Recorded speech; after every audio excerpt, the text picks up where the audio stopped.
Alo, chào Vinh, xin chào các bạn. Hôm nay thì mình chia sẻ một cái món bánh tét siêu mini nè.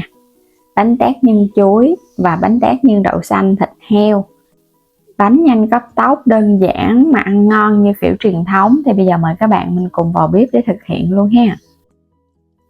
Ở đây là mình có chuẩn bị chuối xiêm chín nè, chuối lá đen, chín càng mùi là nó càng ngon ha. Có nãy chuối thì các bạn sẽ lột phần vỏ chuối ra.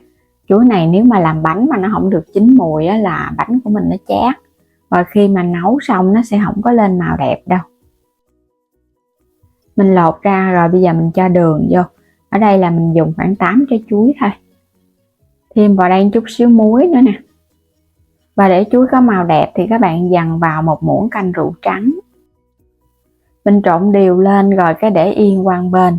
Nếu mà có thời gian thì các bạn làm cái bước này mình để vào tủ lạnh qua một đêm thì chuối của mình nó lên màu và nó ra mật ngọt. Mình có tiếp là thịt ba rọi, ở đây mình đã cắt ra sợi sợi tại vì cái bánh nhỏ nhỏ nên là cắt sợi cho nó hơi dài dài nhỏ nhỏ thôi. Rồi mình thêm vào trong đây là hành tím băm, có một muỗng canh đường, thêm muỗng cà phê hạt nêm cùng với một ít tiêu xay. Gia vị thì mình ướp đơn giản vậy thôi ha, các bạn cứ trộn đều lên cho cái phần thịt này nó thấm. Cái phần da heo là mình đã lạng bỏ rồi, chỉ lấy cái phần thịt và mỡ thôi còn da heo các bạn làm cái bước này nếu mà có da heo không ngon ha. Trộn đều rồi để qua một bên đi cho nó thấm, chút nữa mình quay trở lại mình hãy làm. 1 kg nếp sáp. Cái phần nếp này các bạn phải vo rửa cho sạch trước, rồi cái mình để yên ở trong nước mình ngâm tiếng đồng hồ ha, cho hạt nếp nó nở ra. Sau đó thì xả sạch rồi cái để cho nó ráo, chút nữa mình xào. Ở đây là 500 ml nước cốt dừa để xào nếp nè, 1 muỗng cà phê muối, 2 muỗng canh đường. Còn này là đậu trắng. Đậu trắng này mình ngâm với muối nở rồi cái nấu cho nó chín. 200 g đậu xanh khô cũng ngâm nở mềm rồi cái thêm vào 700 ml nước nấu. Và mình có thêm 2 cái củ hành tím chút mình băm.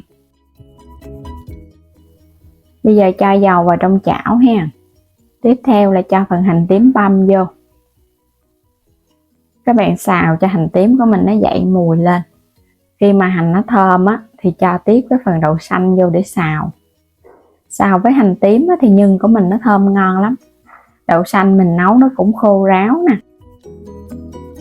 Đảo chút xíu ha. Đậu xanh là thường làm nhân bánh là mình phải nấu cho nó khô thì xào nó mới nhanh. Xào chút xíu bắt đầu nó nóng lên rồi, các bạn sẽ nêm gia vị. Mình thêm vào đây muỗng canh đường,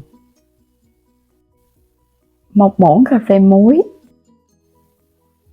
Rồi trộn đều lên. Trộn đều cho phần nhân nó thấm gia vị cái là tắt bếp được rồi ha. Cho hết cái phần thịt mình đã ướp vào trong cái chảo luôn. Các bạn cũng đảo với lửa lớn cho phần thịt của mình nó săn lên nha. Thịt nó săn thì nó mới thơm ngon. Rồi tắt bếp được rồi. Cho hết 500 ml nước cốt dừa vào trong chảo. Thêm muối vô luôn. Còn phần đường để lại. Các bạn đảo cho nước cốt của mình nó nóng lên. Tiếp theo là cho phần nếp vô để xào. Nếp này là mình xào 2 loại cùng luôn, vừa đậu và vừa chuối luôn ha. Nên là xào nước cốt dừa. Còn nếu mà các bạn làm mà nhân mặn không thì không có cần phải có nước cốt dừa đâu. Mình chỉ cần thay bằng nước. Rồi cái thêm muỗng canh dầu ăn nữa là được rồi. Xào cho nó ráo khô thì bây giờ mình cho tiếp 2 muỗng canh đường vô. Trộn đều lên nữa là được rồi. Đường mình cho vô sau là để hạt nếp nó không có bị sượng Rồi tắt bếp nhắc nó xuống. Trộn đậu trắng vô luôn. Đậu trắng hoặc là đậu đen hoặc là đậu đỏ cũng được. Các bạn luộc cho nó chín thì mình trộn vô là nó ngon Rồi để qua một bên. Mình chuẩn bị tiếp ở đây là lá chuối ha. Lá chuối này phơi nắng cho nó héo lại, nó không có bị giòn lá. Một cái bánh thì mình sẽ xé cái bề ngang của cái lá là khoảng 22 đến 25 cm là nó vừa. Mình sẽ cho cái phần nếp vào cái lá nha. Cái bánh mini thì làm gọn gọn thôi, nó nhỏ nhỏ, một lần ăn là một cái bánh vậy đó, không có cần phải cắt ra. Nên là gói vừa vừa, một miếng lá chuối là đủ. Cho nếp vô là dàn cho nó mỏng ra. Lấy cái trái chuối nè, các bạn nhớ múc thêm cái phần nước mình cho vô luôn để cho nó ngon nha. Tại vì ở trong nếp này là nếp lạc, mình nêm có chút xíu đường nè. Túm đều lại. Nhớ là cái bước này mình phải siết cái tay vô nè, cho cái miếng lá mình vừa siết mà mình vừa siết chặt á, nó mới dẻ.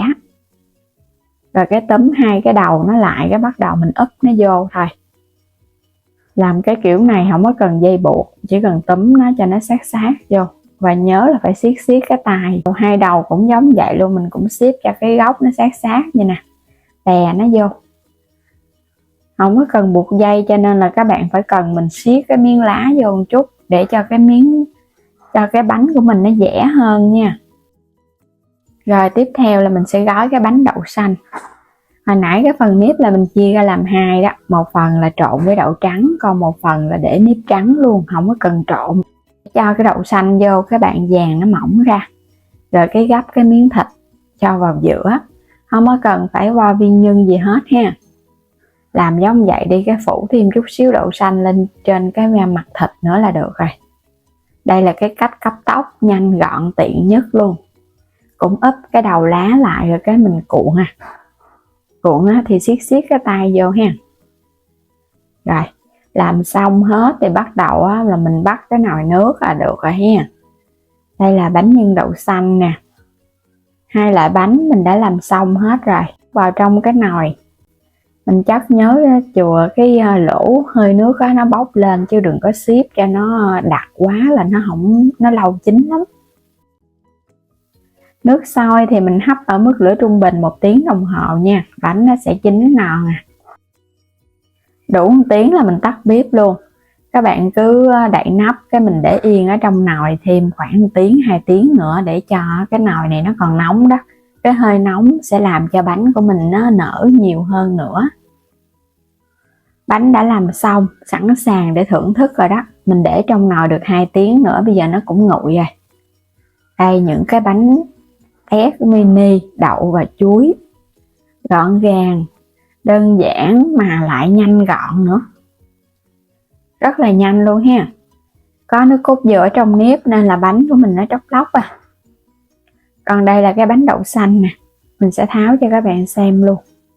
Một cái bánh đậu xanh và một cái bánh chuối đậu trắng. Bánh mà tháo ra nó tróc lá là thấy ngon rồi, chứ còn tháo ra mà nó bị dính á, là nó không ngon. Chuối cũng đỏ, đẹp và ngon. Chuối mùi á, là nó sẽ có màu. Còn các bạn thích mà nó tươm mật luôn á, giống như kiểu truyền thống là phải hấp 2 tiếng đồng hồ nó mới tươm mật và nó lên màu thiệt đẹp ha. Còn hấp có 1 tiếng thì nó chỉ lên màu thôi, chứ nó chưa có tươm mật cái trái chuối đâu. Cái bánh đậu xanh thịt nè, nếp cực kỳ dẻo luôn, nhưng là mình thấy cũng vừa ăn. Có thêm cái miếng thịt ở bên trong nữa, ngon dữ dằn luôn. Làm đơn giản chỉ 1 tiếng đồng hồ mà các bạn đã có được món bánh truyền thống thơm ngon, không có cần buộc dây, không cầu kỳ gì hết á. Ăn lại cực kỳ dẻo nữa. Bánh này thì các bạn cứ để yên ở trong lá, mình để bên ngoài mình ăn được 2 đến 3 ngày ha. Nếu mà thích lâu hơn cứ để tủ đông, khi nào ăn hấp lại ăn. Và bây giờ cảm ơn các bạn đã theo dõi hết video của mình. Nếu chưa đăng ký kênh thì vui lòng đăng ký ủng hộ kênh Alo Trà Vinh và Alo Trà Vinh 2. Và mời các bạn bấm vào góc trái video hoặc phần mô tả video để mua thêm các sản phẩm ủng hộ kênh mình ha. Xin chào tạm biệt, hẹn gặp lại các bạn ở những video tiếp theo.